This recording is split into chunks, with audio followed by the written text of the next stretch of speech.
Hello, and welcome back to another episode of Oxford 4000 Essential English Words, episode 89. I am Emma, and I am thrilled to be your guide on this journey to mastering English vocabulary. And I am Frank, your fellow learner and curious questioner. I have got my coffee ready, my notebook open, and I am hoping today's words go easy on my brain. How are you doing, Emma? I am doing fantastic, Frank. I am really looking forward to today's list because we have a mix of very common words and a few that are slightly more political or formal. It is a great balance. Sounds like a challenge. So, what is on the menu for today? Do not keep us in suspense. All right, here is the rundown for today. We are covering the words tender, unusually yesterday, barrier, studio, guard, glasses, round, parliament, and undoubted. Oh, I see yesterday in there. I think I have got that one down already. I feel like a genius. But Parliament and Undoubted sound a bit tricky. Do not worry, we will break them all down. But before we dive into the deep end, we have a small favor to ask our listeners. That is right. If you enjoy our banter and find these episodes helpful, please take a second to hit that subscribe button.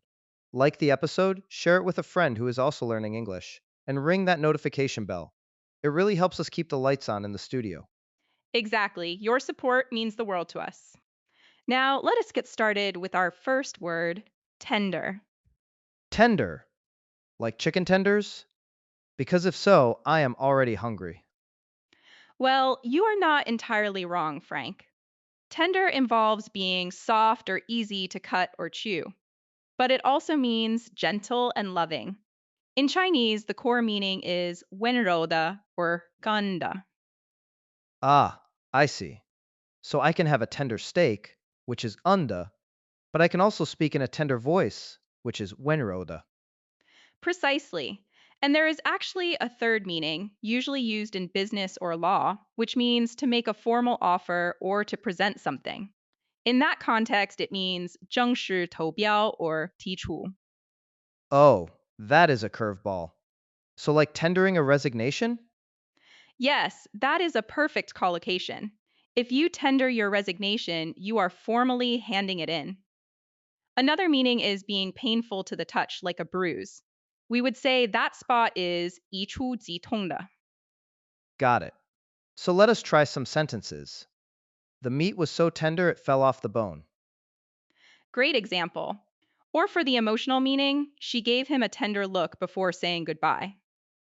And for the painful one, my shoulder is still quite tender where I bumped into the door. Excellent usage, Frank. Moving on to our next word, unusually. This is an adverb. This looks like usual with a prefix and a suffix tacked on. It is. It simply means not common or happening in a way that is not normal. The Chinese definition is 异常的 or 特别的. So if I say, Frank is unusually quiet today, that implies I am usually loud and annoying? I would not say annoying, but definitely energetic. Unusually emphasizes that something is breaking the pattern. For example, the weather has been unusually warm for December. Or, that exam was unusually difficult. Right. It creates a contrast with what you expect. Next up is the word you said you already knew yesterday. Ah, yesterday. The day before today. 昨天. I can handle this one. It is simple, but let us look at it a bit deeper.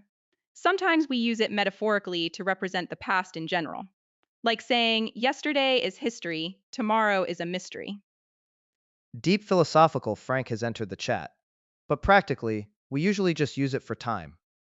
Like I went to the gym yesterday. Correct. And remember, since it is in the past, you must use the past tense verb. You cannot say, I go to the gym yesterday. Right, got it. Next word? The next word is barrier. Barrier. Sounds like something that stops you. Exactly. It is a fence or an obstacle that prevents movement or access. In Chinese, it is 障碍 or 屏障. Like a physical wall? Yes, like a ticket barrier at a train station. But it is also very commonly used for abstract things, like a language barrier. Oh, that is a big one for us learners. We are trying to break down the language barrier. Beautifully said. Another example sentence could be lack of confidence is a major barrier to success. Or physically, the police placed a concrete barrier around the building. Perfect. Speaking of buildings and rooms, our next word is studio. Hey, we are in one of those right now. We are indeed. A studio is a room where an artist works, like a painter or photographer, or where recordings take place. In Chinese, 工作室 or 演播室. It can also be a type of apartment, right? A studio apartment. Yes, a studio apartment is a small flat with one main room for living and sleeping. In Chinese, that is 单间公寓. Living in a studio apartment can be cozy but tight. So, sentence time. The band spent 3 months in the recording studio. Or for the art context, the painter invited us to visit her studio to see her new work. Nice. All right, who is protecting the studio? That brings us to the next word guard. Nice segue. Guard can be a noun or a verb. As a noun, it is a person who protects something. As a verb, it means to watch over and protect. The meanings are 守卫 or 保卫. So, a security guard. That is the person. Correct. And you can also let your guard down, which means to relax and stop being careful. That is a great idiom. So if I say, the dog is trained to guard the house, that is the verb form. Yes, and here is a pronunciation tip. Even though there is a U in there, it is silent. We do not say guard, it is just guard, like hard with a G. Guard. Hard.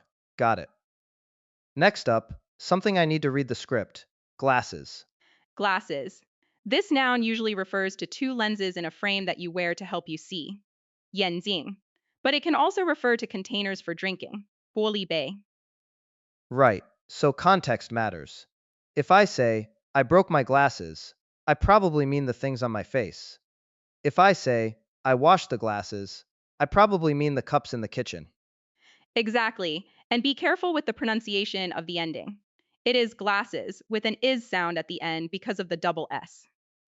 Glasses. Okay, sentence time.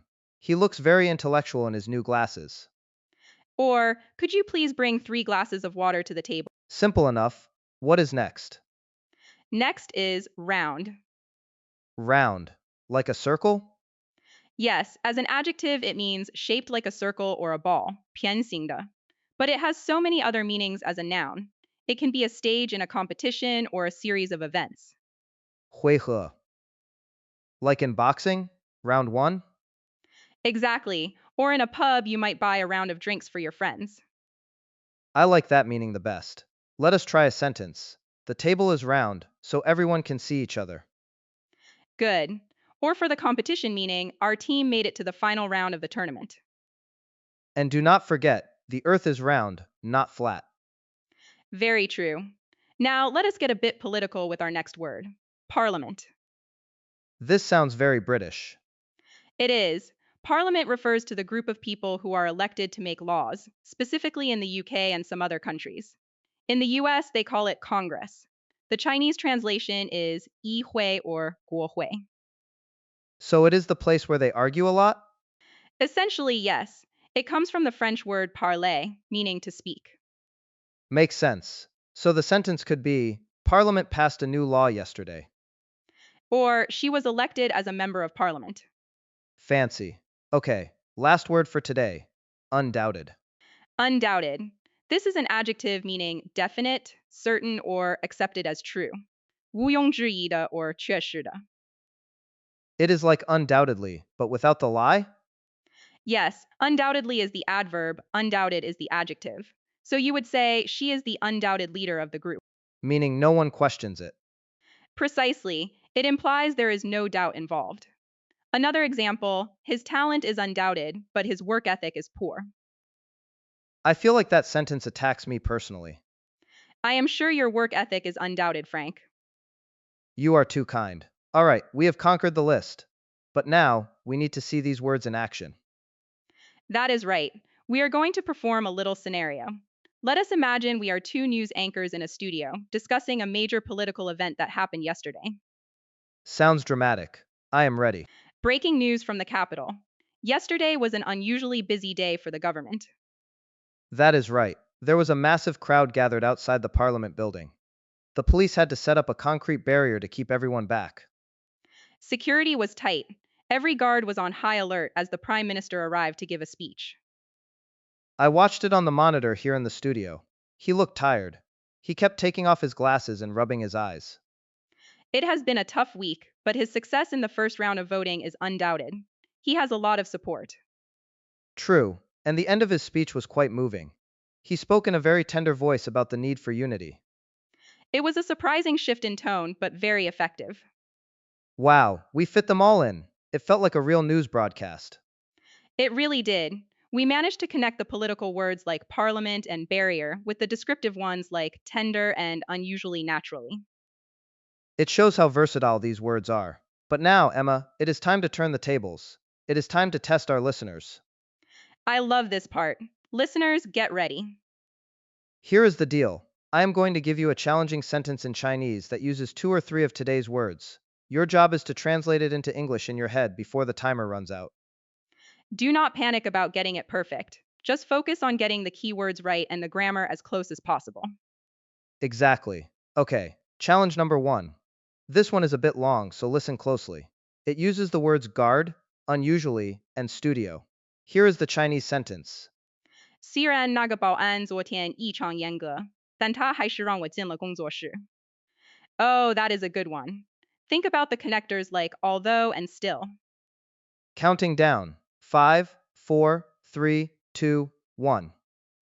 All right, a good translation would be although the guard was unusually strict yesterday, he still let me into the studio. Or, you could say, even though the security guard was unusually strict yesterday, he allowed me to enter the studio. Both work. The key is unusually strict and getting the past tense right. Ready for round two? This one is tricky. It uses undoubted, barrier, and parliament. Here is the Chinese. 他在议会中毫无疑问地成功帮助他打破了作为女性领导者的许多障碍。Ooh, breaking barriers. I like the theme. 5 seconds on the clock. 5, 4, 3, 2, 1. How did you do? Here is a sample answer. Her undoubted success in Parliament helped her break many barriers as a female leader. Or, her undoubted success in Parliament helped her overcome many barriers as a female leader. Notice we used overcome for barrier here, but break works too. Great nuance there, Frank. Last one, challenge number 3. Let us make this one a bit more physical. It uses tender, glasses, and round. The sentence is, 你能把我的眼睛递给我吗？这样我才能看清圆盘子里那块嫩肉。A very specific dining situation. Think about the order of adjectives. counting down. 5, 4, 3, 2, 1. Okay, try this. Can you pass me my glasses so I can see the tender meat on the round plate? Or, could you hand me my glasses so that I can see the tender meat inside the round dish? The key here was remembering that glasses is plural, and tender describes the texture of the meat. Phew, those were some mental gymnastics. I think our listeners did a great job. I am sure they did. And remember, practice makes perfect. Before we sign off, Emma, what treats do we have for the next episode? Next time, we have a really interesting mix. We will be looking at the words instance, pad, enjoyable, birth, threshold, tile, die, loyal, invasion, and puzzling. Invasion and puzzling. Sounds like a mystery movie. I cannot wait. It is going to be fun. So please do not forget to save this episode's word list, subscribe to the podcast, leave us a like, and hit that notification bell so you do not miss the next set of 10 words. Thanks for hanging out with us today. Keep practicing, keep speaking, and we will see you in the next round. Goodbye, everyone.